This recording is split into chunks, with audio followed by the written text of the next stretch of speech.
We're going to continue on and set up some of the problems on 5 through 10.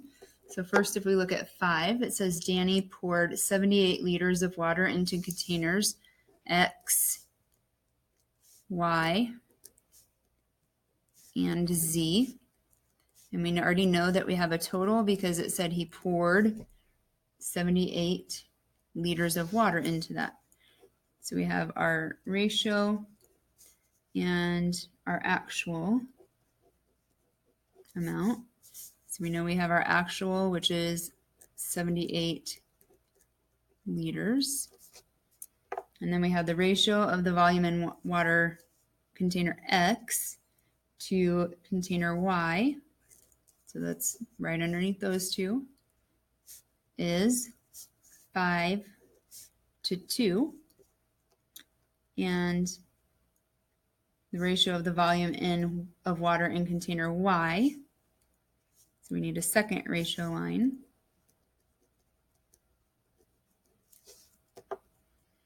So container Y to the volume in container Z is 8 to 11. So I can't total this line because I don't have Z. So I can't compare it to my total here. And I can't total my ratio 2 line because I don't have X. So I don't know my total of the 3 terms yet. So if I look down this row, or this column, I don't have all of the X's, so I can't compare those. I do have 2 terms for Y, and I don't have all of Z, I don't have the total. So here, I just need to make, I can think of it as a common denominator. So 5 over 2 is equal to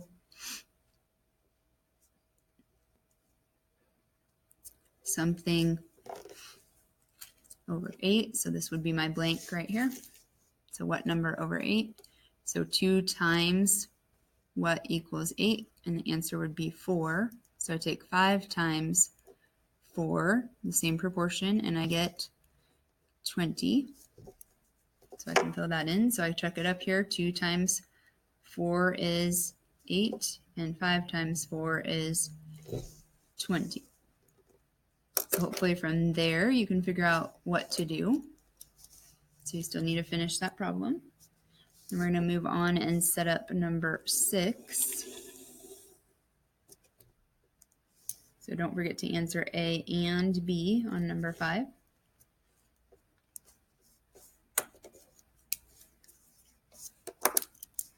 Number 6 says the ratio of number of mystery books to the number of science fiction books is 4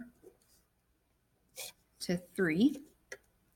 And the ratio of the number of science fiction books to the number of biographies is 4 to 5.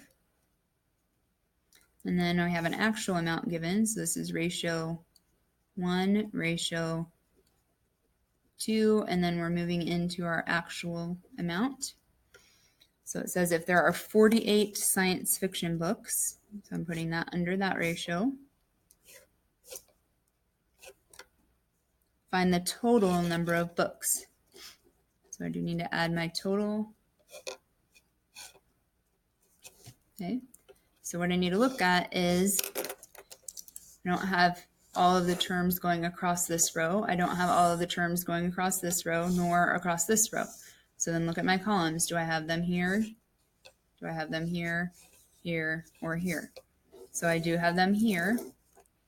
So can I make 3, 4, and 48 all have the same denominator? So can 48 divided by 3 equal something?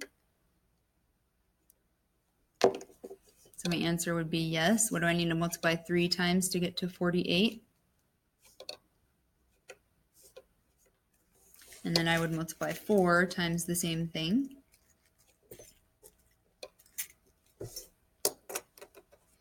Okay. And then I need to go from 4 to 48, which would be a different amount. And we know that's times 12. And then I would multiply the 5 times the same thing I multiplied the 4 by because it's on the same row. So I should end up with my biography amount and my actual ratio line from this row, ratio 2 row, and my mystery book actual amount should come from my ratio 1 row after I've multiplied it by the proportion. And then I can find the total of mystery actual amount, science fiction, and biography actual amounts. After I get that, I will have my total number of books, which is what they're looking for in problem number 6.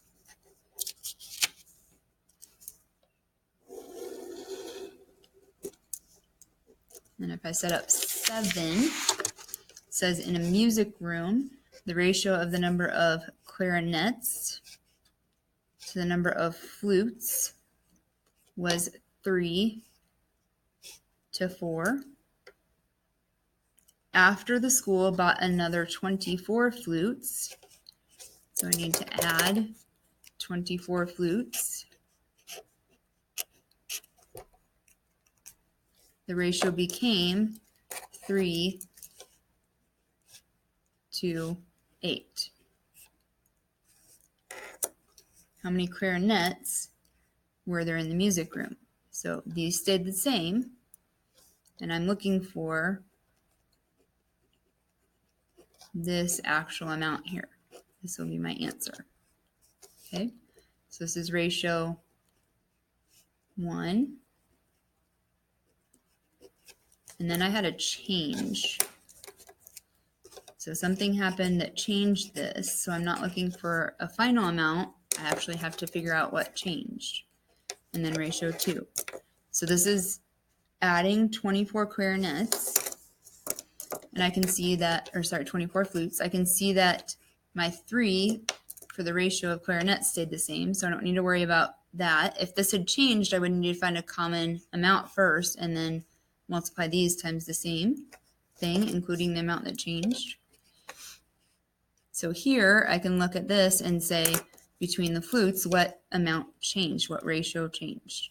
And I can say I had to multiply it times 2, but in this instance, because this didn't change, I'm not multiplying, I'm going to do 8 minus 4 parts, and I can see that I'm 4 parts different. So those 4 parts are equal to my 24.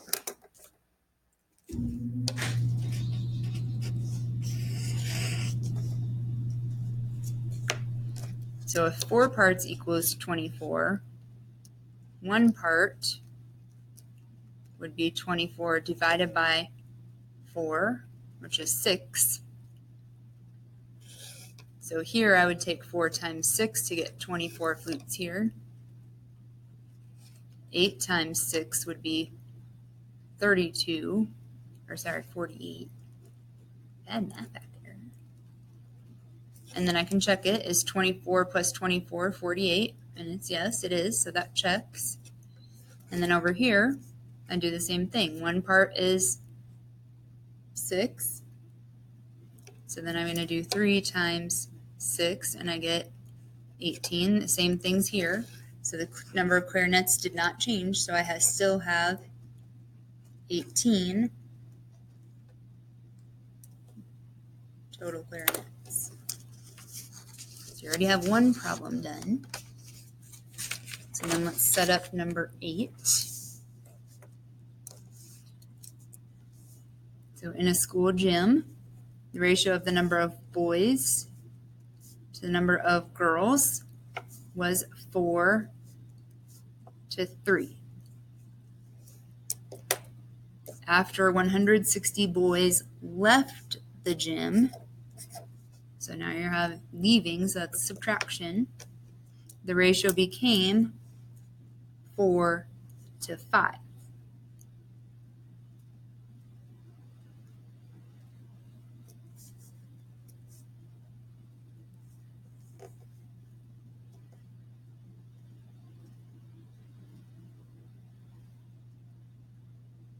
Well, how many girls were in the gym? So I need to find a common denominator between these. So we know that the boys changed, but the girls did not. So you might be thinking these didn't change, so that's good. But the boys have an amount that changed right here. So their ratio technically should have changed over here. So I'm going to make the girls have a common denominator. So I know I can make these into 15.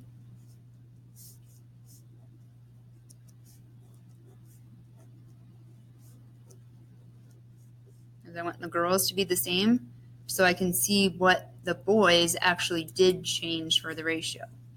So this 3 would be times 5, and this 5 would be times 3. So everything inside of here, you should multiply times 5 to get your ratio over here. You can see the 15 is already there. And then everything inside of here, you would multiply times 3.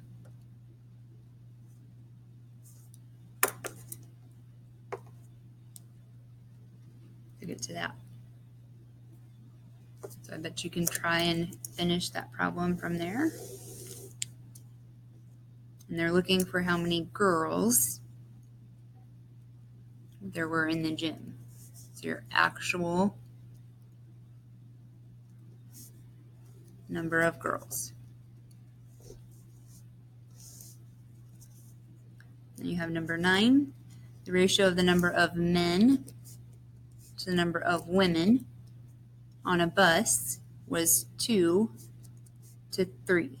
At a bus stop, 4 women got off the bus, and the ratio became 4 to 5. So none of these are actual amounts yet, except for the women that got off the bus. Okay, wants to know how many men were actually on the bus. So this is the answer for A. And then how many women were on the bus in the end.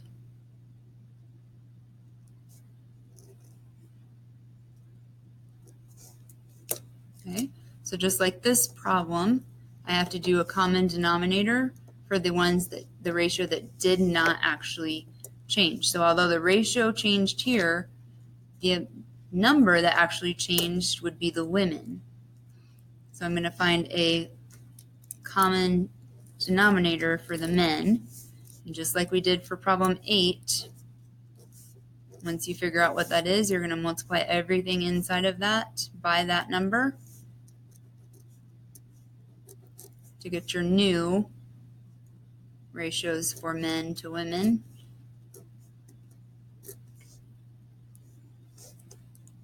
To solve that one. So basically following the steps from number 8 should help you solve number 9. And then finally looking at number 10, the number of chickens to the number of ducks on a farm was 6 to 5. After 63 ducks were sold, there were 3 times as many chickens as ducks left. So if I had 1 duck, 1 times 3 is 3. So I can figure out the ratio from what it says. It said there were 3 times as many chickens as ducks. So I can make my own ratio there. Okay, so I know this changed, which it shows. And just like number 8 and number 9, I need to figure out what did not change by an actual amount and find a common denominator essentially there. Multiplying both of my ratios to find equivalent ratios so I can solve for the number of parts. So from there, you're finding equivalent ratios and then answering the question of how many chickens were on the farm, and then how many chickens and ducks were there all together on the farm in the end.